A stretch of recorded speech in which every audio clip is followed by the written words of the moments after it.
1 hour remains. That is the time I have left before I die. If I had known the risks were so high, I would never have played. It is too late now. My time is almost gone. Thinking back, if I had played fairly with my opponents, I might not be in this trouble. It is too late. I am like a walking dead man. Even now, I feel him getting closer. He is very near. Sorry for talking too much. You do not hear every day that you will die. I must ask you something. If you knew when you would die, what would you do? Would you try to stop it or just enjoy your remaining days? You never know what someone can do to survive until they face this situation.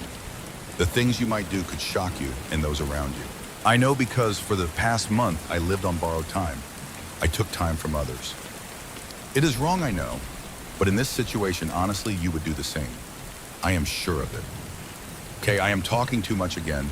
I will start from the beginning and explain why I am writing this. I have little time left. I want to share my story with others. If I do not, it will all be meaningless. If someone ends up in my situation, they can learn from my mistakes. I am a gamer, not video games, card games, or sports. Just a gamer. I find any competitive game and play until I win. Poker, blackjack, or even word puzzles. I do not care what it is. If there is a prize or the joy of winning, I play. About a month ago, I was at a bar with friends. We were just hanging out looking for some girls. A normal Friday night. Before I could do anything, a woman approached me. She had short black hair and wore a business outfit with a short skirt. She was very attractive, especially with her glasses. She looked at me, smiled, and signaled with her finger for me to follow. I followed her by instinct. She led me to a corner of the bar and pulled an envelope from her pocket. She handed it to me, but stopped me before I could open it. She looked into my eyes. I felt scared because her eyes were completely black. No pupils. Her voice was calm but threatening. She said, "Do not open it in public. Inside this envelope is the location of a challenging place. My boss knows you love games and wants you to try this one. If you win, you will get everything you ever wanted. If you lose, you will lose everything and everyone you know. The choice is yours." Then she vanished. I looked at the envelope. Her boss wanted me to play. I love games. She said if I won, I would get everything I desired. Honestly, I might want her forever or all her boss's wealth. Why did I listen to her? I told myself she was a stranger. How did I know she was not trying to rob or kill me? I have nothing worth stealing. As far as I know, nobody hates me that much. What should I do? I asked myself that while looking at my friends' smiling faces. I would do anything to see those smiles again, instead of the anger in my nightmares. I was foolish that night. I did not think it through. If I had known what this game was, I would not have listened. I am always a thrill seeker. I left the bar without telling my friends. I walked down the street and turned into an alley. I opened the envelope and saw an address. I will not share the address. That woman and her boss are long gone. I went there. It was a huge hotel with security guards everywhere. Around the building, at every window, on every street. Her boss must be very rich, I thought as I walked inside.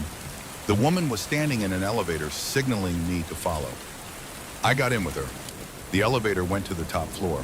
I asked her, "What game am I playing?" There was no turning back. When she looked at me, it felt like she had already killed me. "If I tell you now, it will ruin the surprise," she said as the elevator doors opened. She walked into a dark hallway lit by faint flickering lights, just enough to see where I was going. I stepped out and followed her to a door. I was careful with each step. I swear something brushed my leg at least 3 times, maybe more. I do not remember. When we reached the door, she opened it and invited me inside. If I had known what I was about to face, I would have run away as fast as I could. Thinking now, he probably would have killed me if I tried. As I entered the dark room, the door slammed shut behind me. I turned around and saw I was locked in. Before I could ask anything, a calm but eerie voice said, "I have been waiting for you. Please sit down." A lightning bolt struck, and all the room's lights turned on. I turned and saw a man behind a desk. He wore a dark suit. His hair was short and black. Like the woman, his eyes were completely black. He was old, maybe 50 or 60 from his appearance. The strangest thing was a black vein that appeared on his neck every few seconds. He pointed to a chair in front of the desk and smiled. I walked over and sat down. "Before we start, I should tell you I am an expert at games," he said. It is how I spend my time. The thrill of risk and victory excites me. His voice was cold like a killer. I gripped the chair and tried to relax. I breathed slowly and looked at him calmly. "What are we playing? I want you to know I have never lost," I said proudly. He raised an eyebrow. "I know your skills," he said calmly. He reached under the desk and pulled out a black deck of cards with odd symbols on the back. "I have watched you for a long time. I must say you are very good," he said, smiling. Shuffling the cards, I sat up straight and looked at the deck. "How long have you watched me?"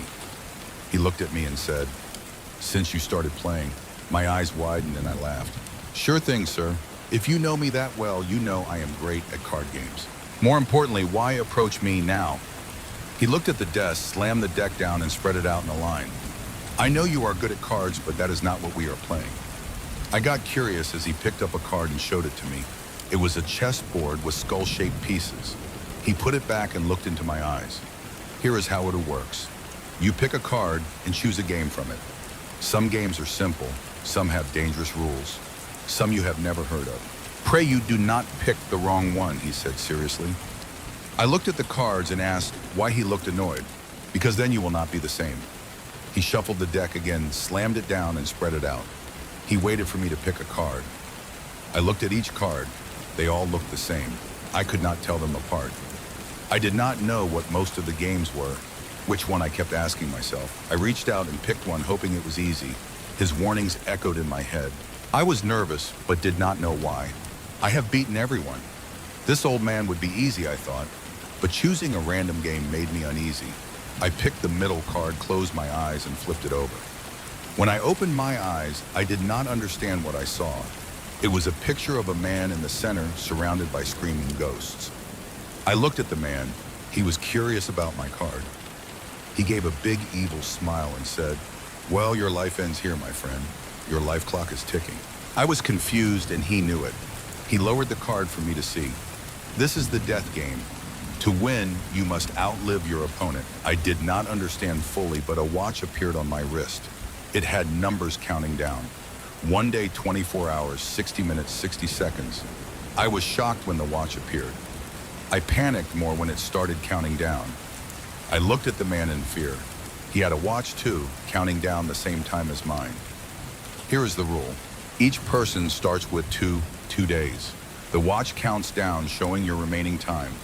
To win, you must outlive me. To add time to your watch, you must do bad things. I shook my head, not understanding. He pointed at me. To gain time, you just need to do wrong things. For example, robbing someone adds about 30 minutes.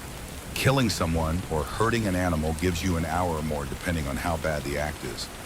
I sat there in shock, shaking my head. I do not want to do this. I do not want to play this game. "How do I stop it?" I shouted. He just laughed. "You cannot stop it. Once the game starts, it only ends when one of us does." My eyes widened as I stared at him. I looked at the watch and tried to pull it off, but I scratched myself. I winced in pain and looked at him with hatred. He stood up and said, annoyed, "Listen, you wanted to play, not me. If you were not here, I would send my assistant to find another player." I shook as he walked past and patted my shoulder. He left the room saying, "You did this to yourself." I sat there and heard the door open. I turned and shouted until my voice broke. "Wait, who are you?" He turned, smiled, and answered before vanishing. "You know who I am. You are playing my game." Then he was gone. I stood up and looked at the watch. 1 day, 23 hours, 57 minutes, 32 seconds. I was in a game. All I needed was more time than him. If I got through this, I would have everything. I walked to the elevator. When I reached the ground floor, the security guards were gone, probably with him. I walked out of the hotel and onto the street. I needed to commit crimes to gain time. Small crimes gave less time. On the first day, I stole from a store and went home. That gave me 1 hour. Not enough. I had 1 day and 3 hours left. I needed more. I stole from homeless people and got a few more hours. I realized I needed more than stealing. I saw a street girl across the road. It was late, so there were many like her. I went to her and asked to buy her services at a nearby hotel. We went and did it. That added 1 hour. My time was still running out. As she turned her back, I had an idea. I went to the kitchen grabbed a knife, and as she reached for the door, I held her from behind and cut her throat. She died without a sound. I stood there, knife in hand, and only later realized what I did. I killed a girl just to survive. Then it got interesting. My watch added 24 hours, a whole day. All I did was kill that woman. I knew what to do. I washed the blood off my hands and face in the bathroom. Then I left to find my next victim. I walked the streets looking for more street girls waiting for clients. I gave them what they deserved. After a few days, my actions were on the news and papers. I became famous. You might have heard of me if you live in England. One night after taking another life, I had a week left on my watch. I felt good until I met people who recognized me. My friends. They looked at me terrified, maybe because my face was bloody. I knew they would call the police. One already had a phone in hand. I stopped them the only way I knew. That night, I gained another week. I spent 2 weeks in my apartment thinking about what I did. I killed my friends, people I knew since I was a kid. At first, I blamed the man for putting me in this. If I had not met that woman, my friends and those girls would be alive. But I knew it was my fault. I did those things. I caused this. I stopped caring about killing after that day. I betrayed those who trusted me most. I could not undo what I did. I was a monster. This game had to end. I had to stop it. I called the police a few minutes ago while writing this. They will be here soon. While I wait for them to arrest me, here is some advice. If someone offers you everything you want by winning a game, check their eyes. That is all I can say. Someone is at my door. Case number 214177858. October 1st, 2014. Reporter Deputy Chief Williams. Type of incident murder. Location 47 Kenchtown Road, London, United Kingdom. Evidence fingerprints from the door and laptop size 10 Nike Air shoe prints. The computer was on the table with Word open. On October 1st, 2014, at about 9:32 p.m., the resident of apartment 23 called emergency services. He said he caused over 30 murders in the past month. He would surrender to the police and said it was not a prank. Deputy Chief Williams arrived at the scene at about 9:40 p.m. He and other officers found the resident's body dead on the floor. Williams called crime scene investigators and searched the apartment for unusual signs. Investigators arrived at 9:50 p.m. The cause of death was thought to be a sudden heart attack. Further checks showed every bone in his body was broken and every muscle torn. We still do not know what caused these injuries. The man's body had completely black eyes and black veins. The coroner's team cannot explain these signs. No evidence of a break-in or anyone else at the scene was found. One detail was noted. The man's computer had a Word document open with one sentence. You did this to yourself. Thanks for watching this video. If you like this video, drop a comment below. And please like, share and subscribe my channel.